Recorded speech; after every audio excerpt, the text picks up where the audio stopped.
avanza esta campaña electoral con todos estos matices que hemos venido hablando durante el transcurso de la semana, incluso con el uso de menores de edad en esta campaña electoral y la publicación de las encuestas que no se ha tenido con la misma rapidez y constancia que en la primera vuelta electoral. La última que ha dado a conocer Comunicaliza habla de un empate técnico, mientras que las otras encuestas le dan 1 o 2 puntos a un candidato o al otro. En fin, esta es la situación con la que estamos ahora mismo. ¿Cómo mira usted el avance de esta campaña electoral, estos altos y bajos que ha tenido y la participación en esta ocasión de las encuestadoras? Buenos días, bienvenido. Hola, un saludo Lisenia, un saludo Alexis, un saludo a todo el equipo y a la audiencia. Gracias por la invitación.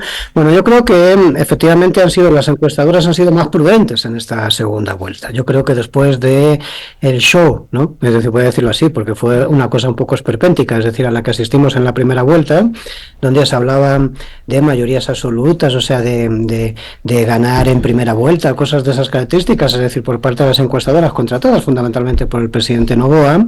Lo que hemos visto después ha sido, digamos, un acto de contrición. Voy a hablar en estos términos así un poco religiosos, ¿sí? Y creo que ese acto de contrición tiene que ver con que, evidentemente, estamos hablando de empresas privadas que tienen un mercado, que además ese mercado no solamente se enmarca en el contexto político, sino también corporativo, o sea, marketing de productos, cosas de esas características, y evidentemente, por mucho que les pueda pagar la chequera presidencial, me da la sensación de que no les ayuda nada esta pérdida de credibilidad y de reputación, digamos, en el marco de una cosa tan compleja como es la data, ¿no? Es decir, que se supone que la data es precisamente lo que te da confiabilidad y, ¿no?, marcos de confianza, etcétera. Por lo tanto, me parece que lo que hemos asistido, digamos, en esta segunda vuelta es a mayor prudencia por parte de estas encuestadoras, que más bien, o algunas de ellas que en la primera vuelta estuvieron un poco más en la lógica del mercado, voy a hablar así, es decir, a ver quién más paga, ¿no?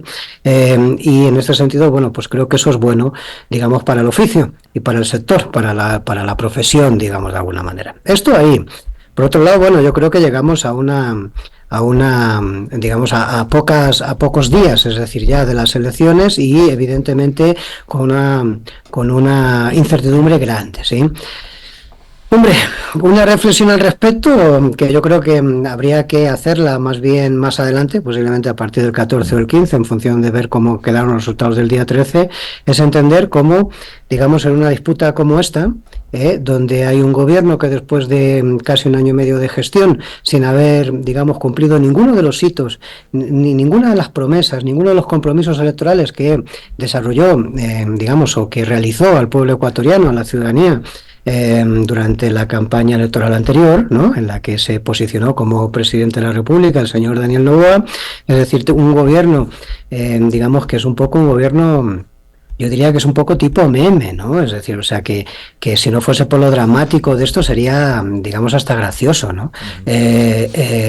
Digamos, llega en estas condiciones de casi empate técnico, es decir, con una candidatura que se plantea como alternativa. Es decir, yo creo que esto requeriría una reflexión. Para mí, desde mi punto de vista, lo natural hubiese sido que la candidatura de Luisa González hubiese estado unos cuantos puntos arriba y haber afrontado esta segunda vuelta con mayor confianza. En todo caso, yo creo que no...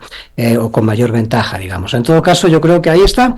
Vamos a ver qué sucede el día 13. Para mí, honestamente, y lo dejo aquí como para terminar esta primera reflexión, existe mucha incertidumbre, y mucha incertidumbre fundamentalmente porque estas elecciones se están dando en un régimen de guerra.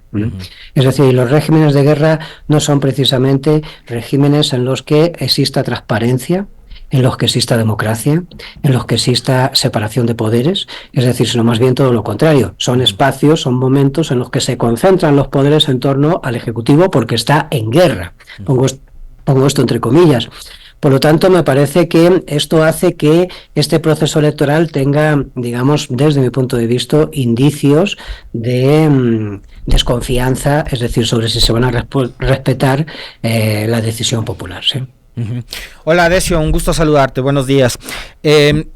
Sobre la base de esto, que último que acabas de decir, ¿no? De estar en un país en guerra y con instituciones incluso que están en entredicho, ¿no? Y una de esas instituciones es justamente son las que forman parte del poder o de la función electoral, CNE y TC. Y ayer la Corte Constitucional ha ratificado la decisión de prohibir el uso de celulares en las urnas al momento de votar. ¿Qué nos dice esto en pro de la transparencia justamente que mencionabas en la primera intervención? La decisión y la ratificación de la Corte Constitucional, más allá de que también, digamos, deja abierta la puerta a cualquier tipo de interpretación en cuanto tiene que ver con sanciones. O sea, a mí me parece que no es más, Alexis, que la continuidad de lo que hemos estado viendo, digamos, en el transcurso de todo este proceso electoral, desde el previo al proceso electoral. Hemos visto cómo se bajaron candidaturas como la de Jan Topic, es decir, porque era una candidatura que evidentemente dividía el voto, es decir, que hoy tiene, o sea, que es el target específico, ¿no? De Daniel Noboa.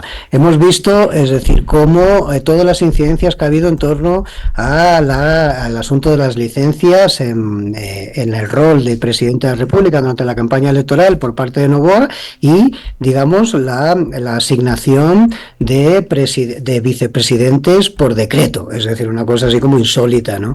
Es decir, hemos visto violaciones del marco constitucional, hemos visto, es decir, los conflictos en el marco de la Asamblea, hemos visto allanamientos, es decir, y, digamos, acciones de carácter judicial, entre comillas, es decir, en un timing político por parte de la Fiscalía, que es una cosa como ya habitual. O sea, me parece que lo de los teléfonos no es más que la continuidad precisamente de esto que estaba hablando anteriormente, de este régimen de guerra que lo que hace es darle permisibilidad al presidente de la República, o al menos no es que le otorgue legalmente, sino que las instituciones, de alguna forma, el entorno, es decir, el sistema, al final termina dotando de una permisividad al presidente de la República, es decir, que, claro, no se corresponde al marco, al orden democrático constitucional, digamos. Y en este sentido me parece que, por eso yo, digamos, tengo una ceja levantada más que la otra en este proceso electoral, porque me da la sensación de que podemos asistir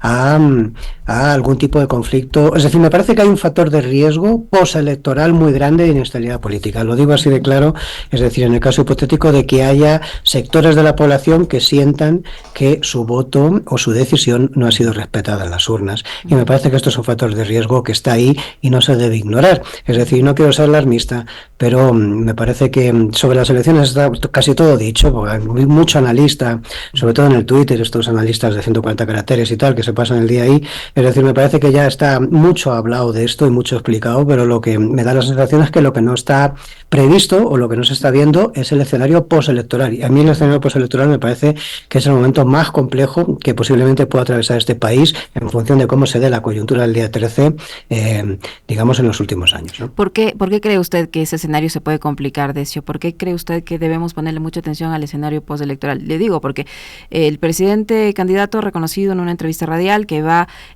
asegurado en una entrevista radial que va a reconocer los resultados si es que no hay fraude, dicho él, y muchos señalan que no hay posibilidad de fraude, pues el presidente candidato tiene todas las instituciones electorales de su lado, o al menos así se han mostrado el Tribunal Contencioso Electoral, el Consejo Nacional Electoral, la Corte Constitucional, las Fuerzas Armadas, la Policía. ¿Qué espacio puede haber para que se dé un fraude?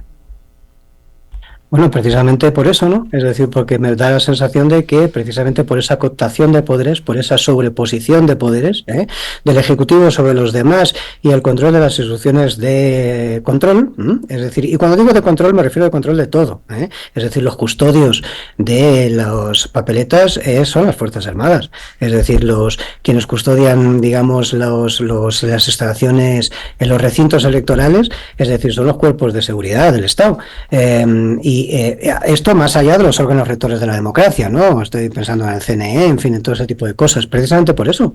Es decir, yo me pregunto, es decir, ¿están dispuestos todas estas instituciones y poderes fácticos a que se fiscalice, por ejemplo, es decir, los falsos positivos que ha habido durante todo este año anterior, es decir, en esta guerra sucia contra el narcotráfico? Es decir, o sea, ¿están dispuestos a eso? Pues sí hay un cambio de gobierno, porque con este gobierno no lo va a haber. Es decir, con el otro no lo sé, ¿no? No he oído a nadie hablar de esto. Es decir, parece que estas cosas como que no importan, ¿no? En este momento en la campaña electoral, a mí me sorprende un poco. Es decir, pero lo que digo en concreto es que están dispuestos a este tipo de cosas, porque yo no lo tengo tan claro. Es decir, entonces, en este sentido, estas son las cosas que me generan alerta y alarma. Es decir, me da la sensación de que si hay un fraude, evidentemente el fraude no se ejecutaría sobre el gobierno en cuestión, sino sobre la opción alternativa que se presenta en estas elecciones, en el caso hipotético de que ese fraude existiese.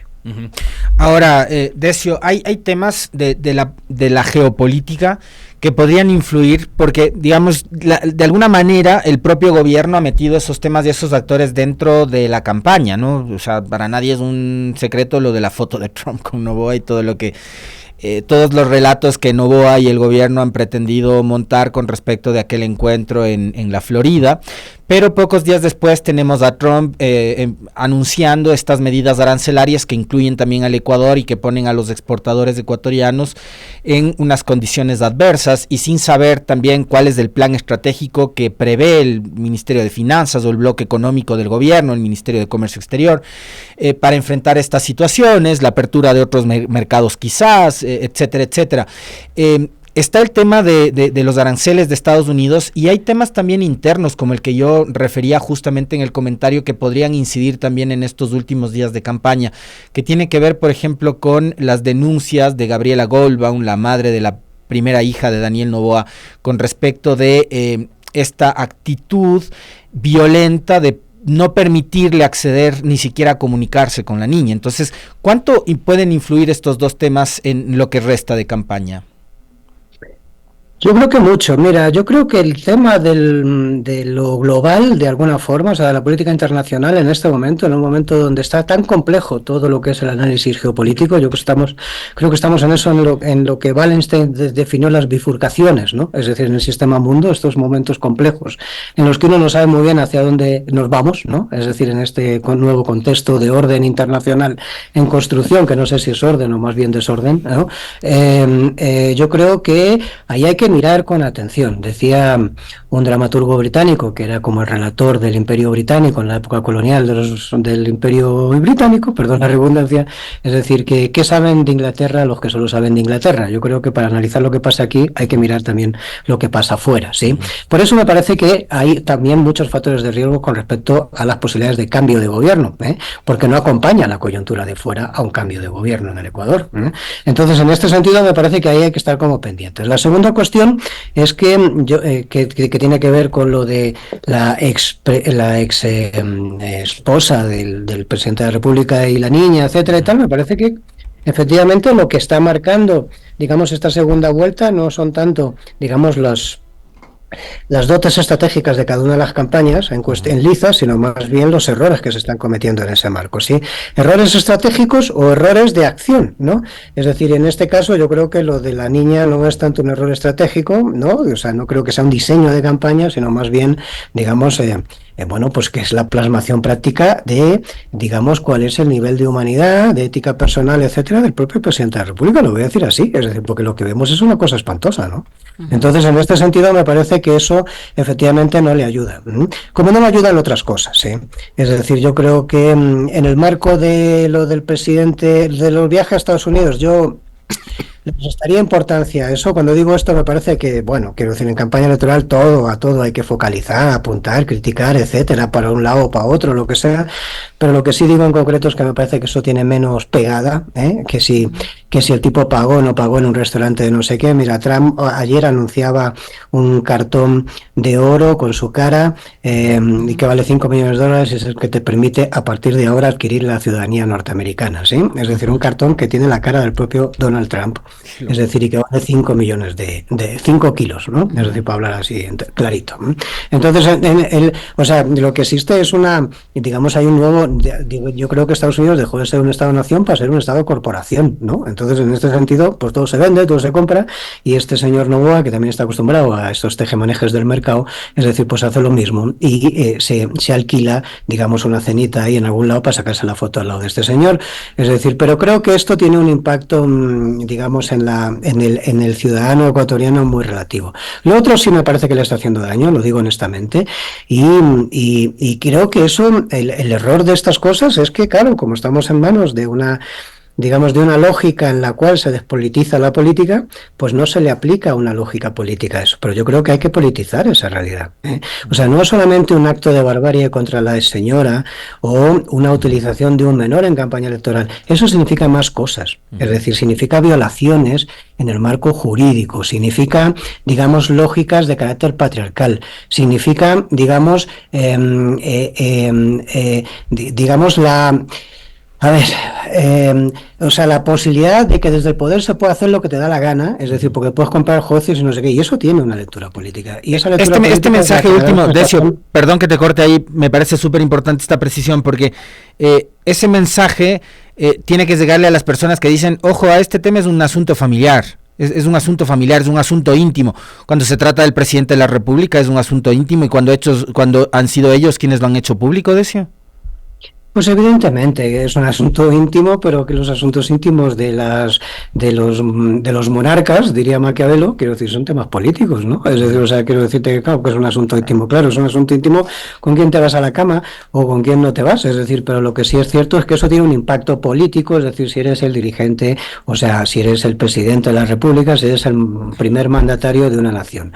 Y eso tiene que ver con códigos de ética, con valores, y los valores son política, es decir, porque los valores nacen de conceptos ideológicos, ¿sí? Estamos en un gobierno, que también se les olvida a algunos, es decir, que es lo que académicamente se llama la captación del Estado por parte de un sector de las élites, de una fracción de las élites, una fracción tremendamente problemática, ¿eh?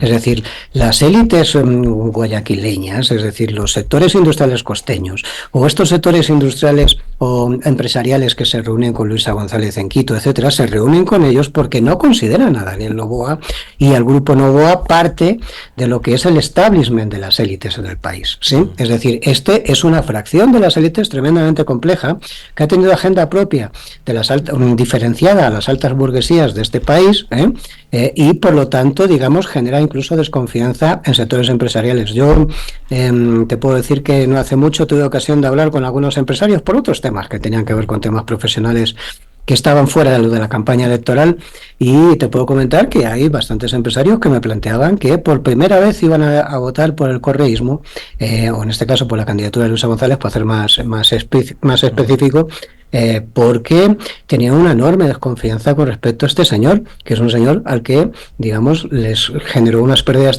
terribles, consecuencia de su falta de planificación durante los 3 últimos meses del año pasado, digamos, con la lógica de los apagones y de la crisis energética que sufrió ese país y que la va a volver a sufrir en el momento que vuelvan, digamos, la sequía, ¿no? La época cuando terminen las lluvias, ¿no?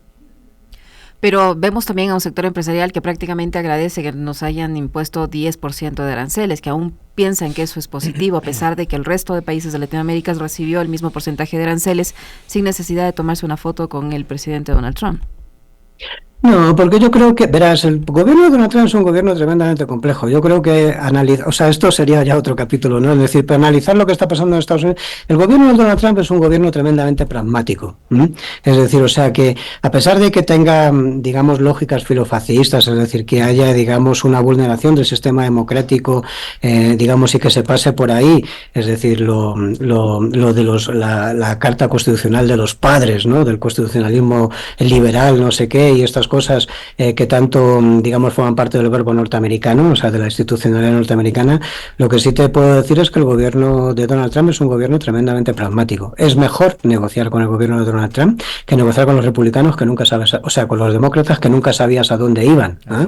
Entonces, lo que te quiero decir con esto es de que, claro, el gobierno de Donald Trump le ha aplicado el mismo 10% al Ecuador que a Colombia, porque lo que ha hecho ha sido operaciones aritméticas y no le importó, es decir, que el presidente Petro le dijese de todo menos guapo, es decir, unos días atrás, en una madrugada, es decir, en Twitter al presidente cuando empezó a deportar colombianos, digamos, y que éste le haya rendido vasallaje en los Estados Unidos. Vuelvo a repetir, porque es un gobierno pragmático, es decir, lo que hace es operaciones aritméticas, es decir, y lo que hace son, digamos, análisis de costo-beneficio, y en este caso en concreto las operaciones aritméticas tenían que ver con el tipo de impuestos que digamos, allí tienen los productos ecuatorianos, que eran el 6% y ahora pasan a ser el 16%, y los que aquí tienen los productos norteamericanos, incluido el IVA. Decio, en los últimos días también se conoció, digamos, el acuerdo entre el movimiento indígena y la Revolución Ciudadana. Y yo, digamos, este acuerdo lo quería leer no en la coyuntura actual, sino en lo que ha sucedido en este país en los últimos 4 años, ¿no? Desde el 2021, cuando el movimiento indígena y quienes apoyaron a Yacu Pérez, incluido el propio Yacu Pérez, que fue candidato en ese momento de Pachacutic, optaron por el famoso nulo ideológico, absolutamente legítima postura, ¿no?, la de ellos, se venía hablando y presionando desde algunos sectores sobre la necesidad de juntarse, de unir a la candidatura de la Revolución Ciudadana y el progresismo con otros sectores que tengan la misma orientación filosófica, política, ideológica.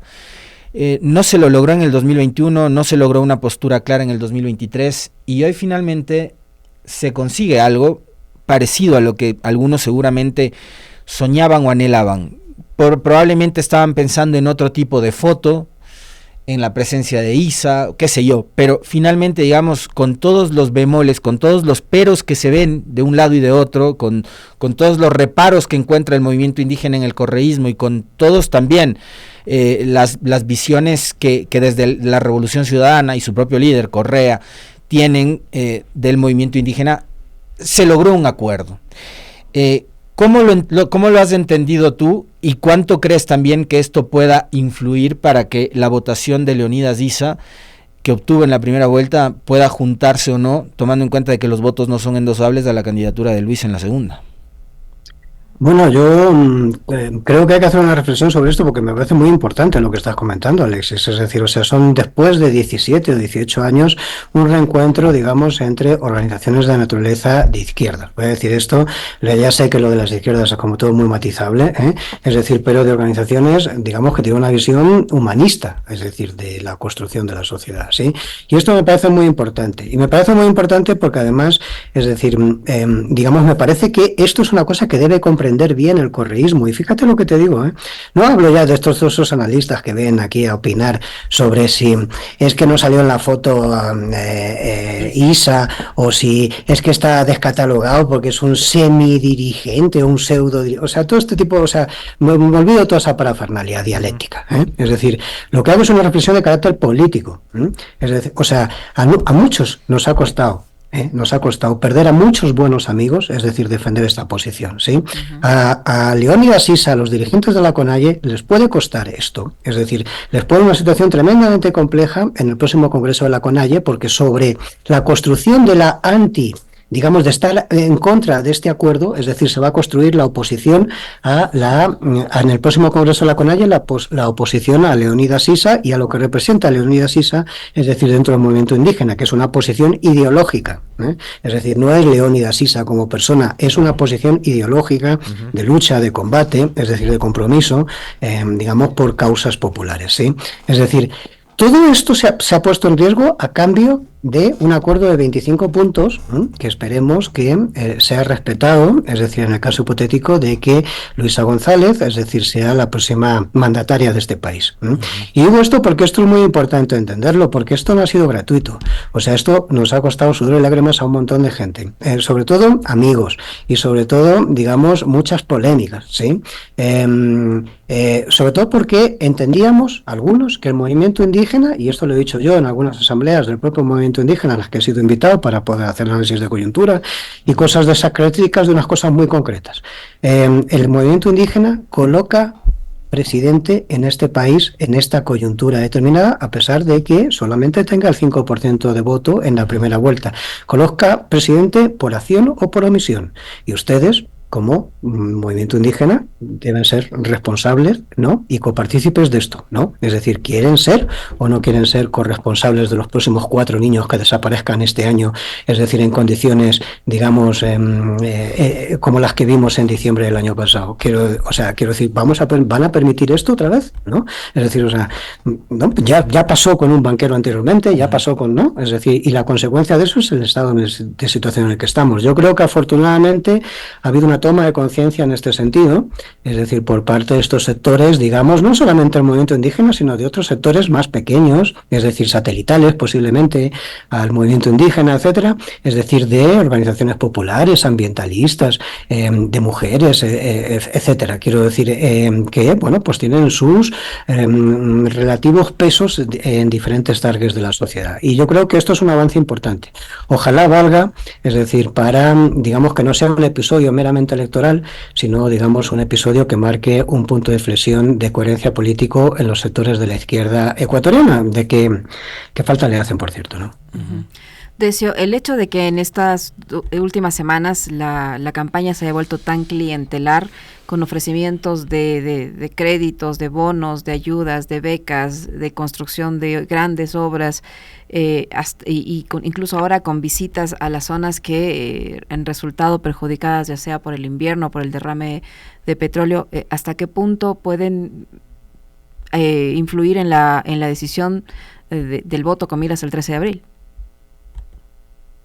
Pues evidentemente, digamos, el aspecto clientelar en las campañas electorales en general, ¿no? Es decir, pero en América Latina, sobre todo en el tercer mundo, ¿no? Vamos a llamarlo así, en los sectores, en los países, digamos, menos desarrollados industrialmente, es decir, tienen un peso específico porque la gente tiene muchas necesidades y, por lo tanto, digamos, es una forma de prebenda o de compra de votos o de adquisición de votos, voy a decirlo así, ¿no?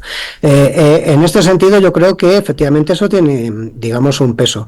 Lo que pasa es que lo que me da la sensación es de que en el caso del presidente de la República, en este caso, que es quien puede hacer el clientelismo operativo, ¿no? Nosotros, o sea, la otra candidatura puede prometer, es decir, pero digamos quien hace el clientelismo operacionalmente es quien tiene la posición de poder, quien gestiona las instituciones. En este sentido, digamos, la gestión es tan deficiente, pero tan deficiente, es decir, que ni siquiera es capaz de hacer eso. O sea, lo estamos viendo en Esmeraldas. Mira, la Asamblea Nacional aprobó, digamos, hace unos días la ley de distribución de rentas petroleras, digamos, para 3 provincias, Esmeraldas, Sucumbíos y Santa Elena, si no me equivoco. Todavía no está sancionada por este gobierno incompetente, es decir, en la situación en la que está Santa Elena, o sea, perdón, en la que está Esmeraldas, con el derrame, es decir, con la violencia, con el deterioro de las infraestructuras públicas, es decir, o sea, todavía no han sancionado la dichosa ley, es decir, para que los esmeraldeños tengan $1 de cada barril de petróleo que digamos, se industrializa ahí, es decir, con la finalidad de que puedan atender las lógicas, digamos, tanto las juntas parroquiales como los gobiernos locales, como la prefectura, etcétera, digamos, las necesidades del pueblo esmeraldeño. Este es el gobierno indolente que tenemos. Por eso me sorprende que el gobierno indolente que tenemos esté en un empate técnico, vamos a llamarlo así, a estas alturas en esta campaña electoral. Esto debería generar algún tipo de reflexiones en el otro lado. Hablemos de eso, Decio. ¿Sabes por qué? Porque, digamos, a mí me ha generado mucha impresión, porque yo que preveía, digamos, ¿no? Quizás un poco anticipándome a los acontecimientos. Después del debate, yo pensé que Comunicaliza, entre otras, ¿no? Informe Confidencial, entre otras, iban a publicar encuestas. Yo pensaba, dejándome guiar por cómo fue la estrategia de Noboa la primera vuelta, de que al siguiente día del debate iban a salir estas encuestadoras a decirnos: Noboa barrió en el debate, le sacó 10 puntos a Luis, etcétera, y se guardaron. Entonces, lo que sí veo desde el debate hasta lo de ayer, que fue ya el último día en que han publicado encuestas y publica únicamente Comunicaliza y que pone este empate técnico que decía hace un momento Licenia, un cambio de estrategia, o sea, ya no están triunfalistas, ya estas encuestas después del bochorno que hicieron en la primera vuelta también se guardaron, ya el vocero de la encuestadora no está en todos los medios haciendo agenda, dando entrevistas, convertido él en el candidato, porque la primera vuelta dio más entrevistas Marchante que Noboa. Vi un cambio de estrategia. ¿Tú crees que obedece mucho de eso a los errores que ha venido cometiendo desde la primera vuelta el cuarto de guerra de Noboa? A ver, yo creo que responde más a un problema reputacional de esas firmas. Es decir, me da la sensación de que una firma, o sea, no quiero personalizarlo, claro, porque me parece que no es una cuestión de Merchante en concreto, porque hubo varias ahí. Claro, son varias, son algunas, no fue solo como. Claro, pero, o sea, si me permites hacer la ironía con la más chistosa de estas, ¿no? Yo pregunto, ¿quién contrata hoy hace datos? Es decir, para hacer una encuesta, si de verdad necesitas una encuesta. Claro. Es decir, o sea, si lo que no necesitas es un aparato de propaganda, es decir, si necesitas una encuesta, es decir, hay encuestadoras que no puedes contratar, es decir, porque han perdido toda la credibilidad. Porque lo que necesitas son datos certeros para investigación certera para tú hacer tu estrategia de campaña. Para lo que sea, para estrategia política o para estrategia, digamos, corporativa, ¿no? De mercado, de cualquier cosa, ¿no? Es decir, o sea, tú necesitas fiabilidad. Entonces, cuando una encuestadora pierde, digamos, esa reputación, esa marca reputacional positiva, es decir, pues evidentemente se convierte en un mal profesional, por lo tanto, o sea, pasa a la fila pasa al furgón de cola de las empresas a las que tú puedes recurrir, digamos, para este tipo de servicios. Por lo tanto, me parece que más bien ahí se enmarca de alguna forma esta prudencia que han desarrollado algunas encuestadoras, digamos, que no necesariamente son malas, es decir, o sea, que no necesariamente son malas, sino que se prestaron a un juego, digamos, de carácter político que no es precisamente lo que les avala profesionalmente, ¿no? Claro. Más bien lo contrario, ¿no? Eso les quita credibilidad profesional. Entonces me parece que ahí hay una parte de eso. Por otro lado, me parece que hay más prudencia, efectivamente, Alexis, en, digamos, este discurso triunfalista del gobierno, porque el problema es que ese discurso triunfalista del gobierno en la primera vuelta no fue gratuito, fue una estrategia.